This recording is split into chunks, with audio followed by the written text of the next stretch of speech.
Salut les gars, du coup on enchaîne donc sur le deuxième home WOD de CrossFit Corté. J'espère que le premier vous a plu, les 7 minutes de burpees, ok, c'était donc un WOD test, j'espère que ça s'est bien passé. Pour moi j'en sors il y a une demi-heure, ça s'est très bien passé, ok.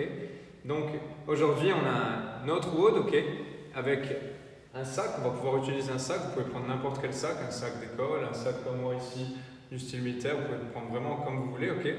Et le remplir ici comme vous le souhaitez, ok, de différents lestes. Ici, nous, on a mis des bouteilles d'eau, ok, on peut le remplir. Nous, on l'a rempli ici de 6 bouteilles d'eau, ok, ça nous donne à peu près 9 litres. Hop, ça nous fait un pack d'eau. Donc là, on va refermer. Ok, donc mon assistant Pierre-François s'occupe du matériel. Donc nous, on peut continuer. Donc ici, le WOD du jour pour nous aujourd'hui, ça va être 4 rounds, ok, 4 time, donc c'est-à-dire 4 tours le plus vite possible. On va devoir mettre un maximum d'intensité pour faire le moins de temps possible sur chaque tour. Donc un tour, ça correspond à 30 backpack, donc sac à dos, sumo deadlift high pull. Le sumo deadlift high pull, c'est ce mouvement-là.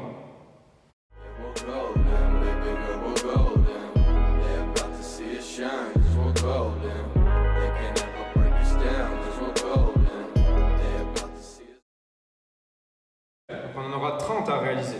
Après ces 30 sumo deadlift high pull, on aura 20 sit-ups.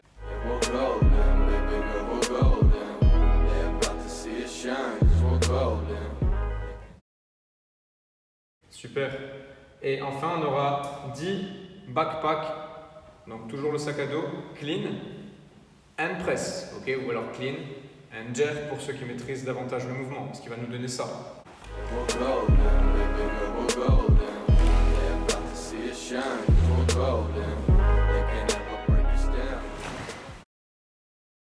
Allez-y doucement, essayez de maîtriser le mouvement, ok, c'est pas un objet conventionnel, donc allez-y doucement et réglez la charge en fonction de ce mouvement, ok.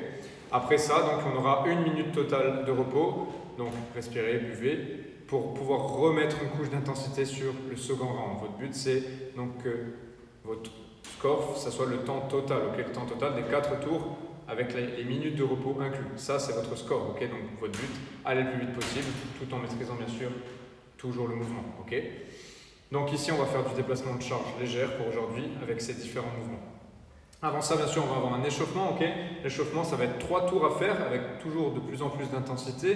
Partez tranquillement, sans charge, et petit à petit, essayez de mettre peut-être un petit peu de charge, ok, dans les mouvements qu'on va vous montrer. Donc le premier, c'est 10 Harlow. Donc on a plat ventre comme Pierre-François ici. Ok, il a les pieds serrés, il serre les fesses. Ok, il regarde le sol pour ne pas créer de stress dans la nuque.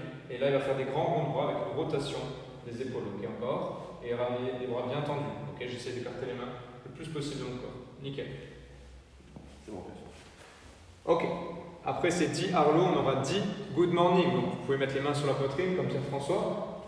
Ici, votre but, ça va être de garder le dos droit, pousser les fesses loin vers l'arrière, vous redressez, serrez les fesses. Gardez toujours le dos bien droit, ok, redressez-vous, serrez les fesses, allez jusqu'à ce que ça mette un petit peu d'étirement à l'arrière des cuisses, et vous pouvez vous redresser, nickel.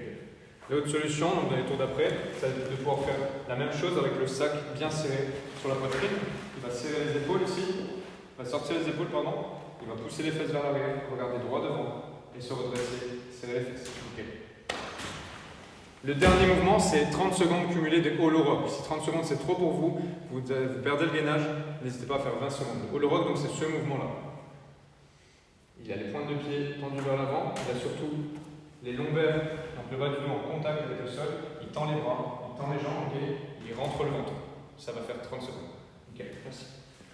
Ok, super. Aujourd'hui, un petit bonus. Donc, on va avoir un travail de renforcement, comme on a pu nos tractions chéries, okay, sur les tractions, toutes ces choses-là. On va quand même essayer de garder donc, le tirage, donc le renforcement au niveau des épaules et surtout des fixateurs d'omoplate. Okay. Donc, on va pouvoir faire le bent over row, mais avec le sac. Okay. Vous aurez à faire avant le WOD, donc 5 séries de 12 répétitions de bent over row. Okay. Après chaque série, vous aurez 1 minute 30 de repos.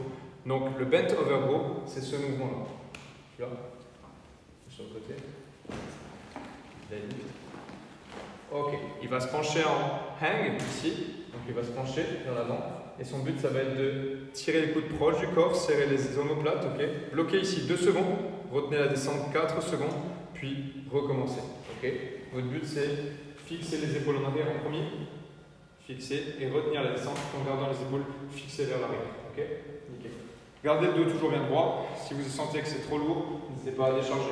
Si vous sentez que c'est trop léger, n'hésitez pas à mettre un petit peu plus de poids et vous pouvez travailler avec des prises variées de série en série. Ok.